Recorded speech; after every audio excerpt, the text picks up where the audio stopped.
Stop me if this sounds familiar. You start a new game, grind for a few in-game weeks, get the top tier gear, build a huge, unbeatable base, and then just fizzle out. The save file is never touched again, probably deleted within a month. You can't recall anything about it. Well, today, I'm gonna help you fix that. But here's the thing.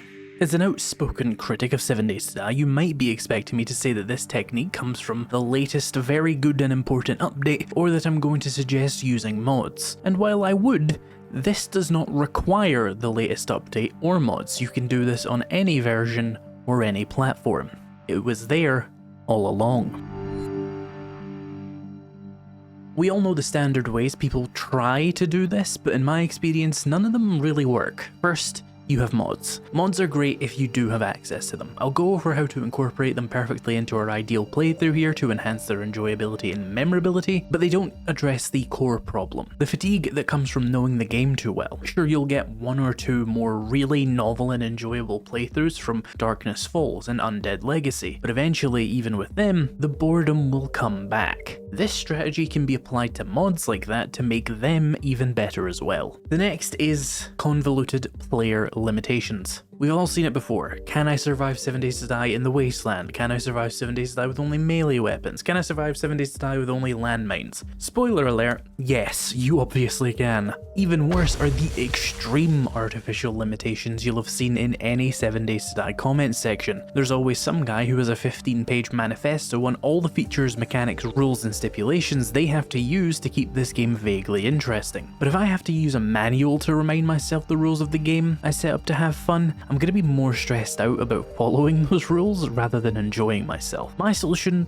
doesn't need rules, it's just some inspiration and some guidelines. So what actually does work? Well, in one word, role-playing. But role-playing can mean a lot of different things to a lot of different people, and some might even cringe at the thought of it, and I completely get that, but that's precisely why there's no rules here. This video is just meant to be inspiration. You can take whatever you want from it and apply it however you find fun. You don't have to scream for your life whenever you see a zombie and growl out a message of pain and revenge against the Duke to roleplay. Sometimes it's as simple as creating context to play within rather than artificial restrictions that you have to remember. Let me give you a simple system to keep you on the right track. So the first thing you're going to want to do is make yourself a new player character, not your usual one. Create a person in the character creator and give them a name or a title. For this video, I'm going to go through my creation process for 2 real player characters. You can copy these characters if you want, but I recommend coming up with something new and unique to you. Our first character is the biker brawler. His name is Bill Gears. Yes, that Bill Gears. The other is the Hunter. Her name isn't important and she wouldn't want to tell you it anyway. Right off the bat, we've made something unique for your next playthrough, but let's take it to another level. The next step is actually to let go of playing on ridiculous difficulty settings and constraints if that's what you're used to, because we're deliberately going to be playing suboptimally here, but you don't have to lobotomize yourself to do that. The tension and challenge will emerge from things I'm going to show you later. You don't, I repeat, do not have to do this on Insane Nightmare. You can do it on whatever settings you find enjoyable and work for your character. Why do we need to let that kind of thing go? Because we're going to be going off meta very quickly. Instead of spending your first 4 skill points on what you need most to survive or to rush some strategy, we're going to use these 4 skill points to build our backstory.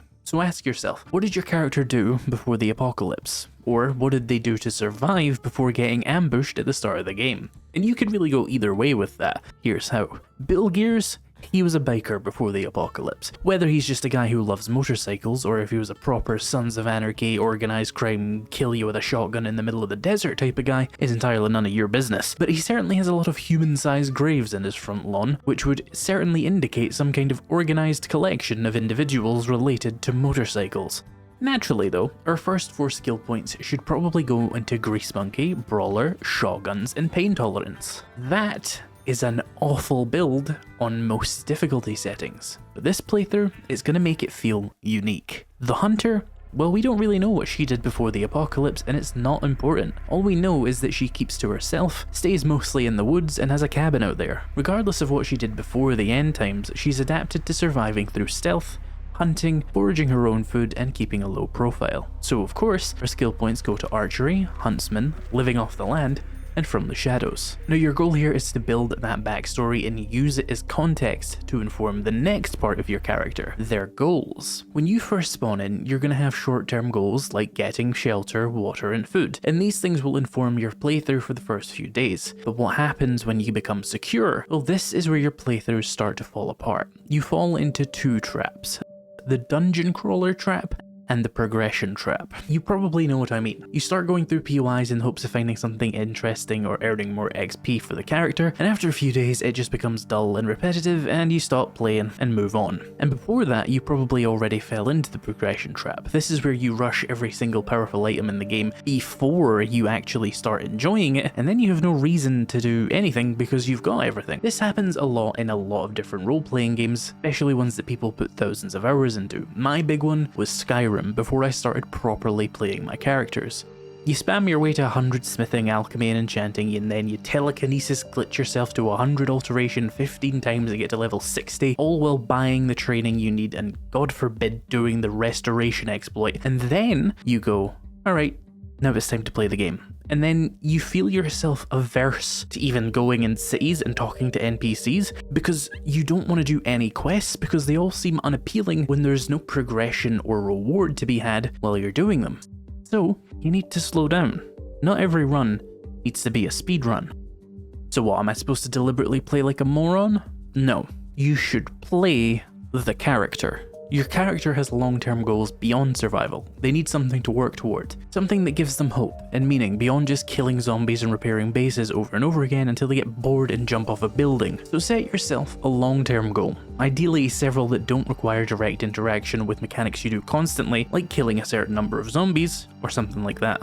What if Bill wanted to track down survivors of his gang and he biked all over the world to various mechanical related POIs to find them and never found any of them? So then maybe his goal becomes cleaning up his hometown, trying to restart his biker gang from scratch, and becoming a bandit gang to rival the bandits who aren't in the game yet, and then building his ultimate biker clubhouse base. Maybe the hunter wants to create the ultimate private reserve, a perfect home with all the plants and fixtures she needs to be self-sufficient forever, never having to venture beyond her lands. Maybe she wants to eradicate nearby POIs and make it look like they were never there because they were ruining the natural beauty of her private land.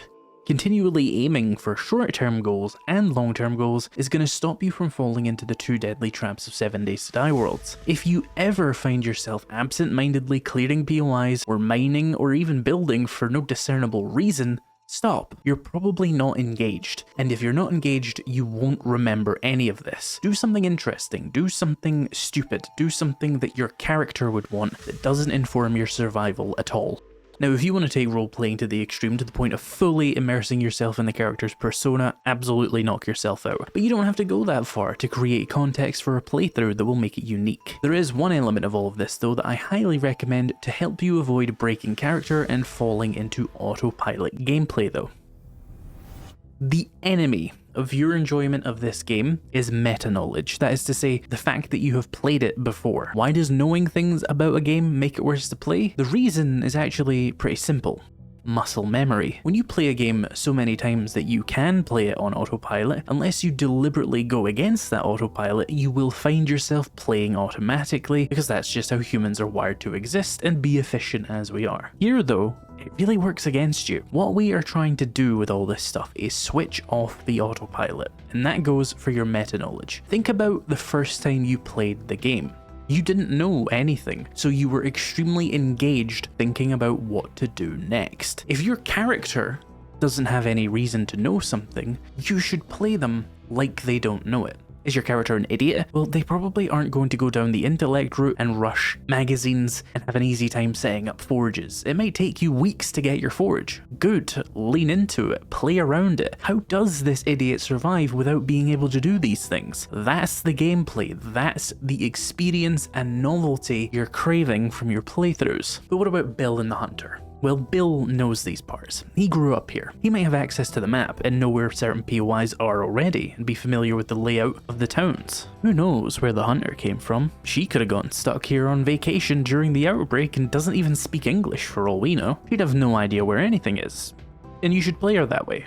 That means even though you know there's probably a town to your north because you've memorized the spawns of the random world gen worlds, or you know who and where Trader Bob is on Navisgain, he doesn't, so you should play that reality as best as you can. And the nice thing about removing all these automatic muscle memory aspects of your playthrough aside from memorability is that it also adds challenge in a non-stupid way. You don't have to come up with 100 rules to keep it interesting. You just need to remember who your character is and what their goals are, and that will inform how you play. That limitation will create tension and difficulty realistically rather than artificially. You might not have good equipment as the hunter because she doesn't know the first thing about advanced engineering and she doesn't want to raid the trader compounds and risk being seen. You might have a poorly defended base as Bill Gears because he's fixated on getting his bike back and he's neglected other aspects of his survival. You don't need insane nightmare feral sense to make that challenging. Character is going to be the biggest influence on your playthroughs being unique and memorable, but it's not the only one. Let me give you the seasonings and spices to take this up a notch. Now I mentioned this earlier, but mods are a great addition to this. Not to artificially create novelty, or remove meta knowledge, or add difficulty, but to further flesh things out that your character can spend their time doing and working toward. You know, what would a gun nut hoarder character be without Isaiah's gun pack to make it much more tolerable? What would a farmer character be with just the vanilla crops and foods? How frustrating is that builder character going to be because they have limited options for interior decoration and traps? That's what mods are for in this mindset. They're not supposed to be a crutch that wears off 1 or 2 playthroughs in. They're an expansion on the things that makes your character and playthrough unique, as well as of course just convenience mods and quality of life stuff. The other half of this though is the new 150 menu toggles we got. You can forcefully reduce your own meta knowledge and muscle memory by removing compasses and maps, and you can force characters to engage more interestingly by turning off vending machines and noob jackets or anything else you think is a crutch. Maybe you don't like nerd polling, so you turn down jump strength. Conversely, you can make a character centered around these things more unique by steering into them. Playing a trader-focused character, then you can buff the traders and quests to make them more powerful and useful. Are you playing a hunter character? You might want to turn the wildlife counts up, and if you're playing a biker, you might want to turn the collision damage down on the vehicles. Point is, the settings menu offers more character enhancing features than I think most people would ever think, and that's worth considering. Next time you fire up a 7 Days to Die world, you'll have a character, a story, and a direction for your save file before you've ever done anything in game, and you should have some guardrails that stop you from autopiloting your way through the game and losing enjoyment from it and quitting. If you actually do this next time you play, I promise it will be a playthrough you at the very least remember. So, should you jump in right now? Well, in my opinion, it's a great time because the 3.0 update, while small, is one of the most impactful updates we've had in a long time, and if you'd like to see why, check out this video. If you found this video helpful and want to see more like it, I'd really appreciate a subscribe. We're trying to hit 100k by the end of the year. So far, you guys are killing it. Thank you so much for watching, and I'll see you in the next video.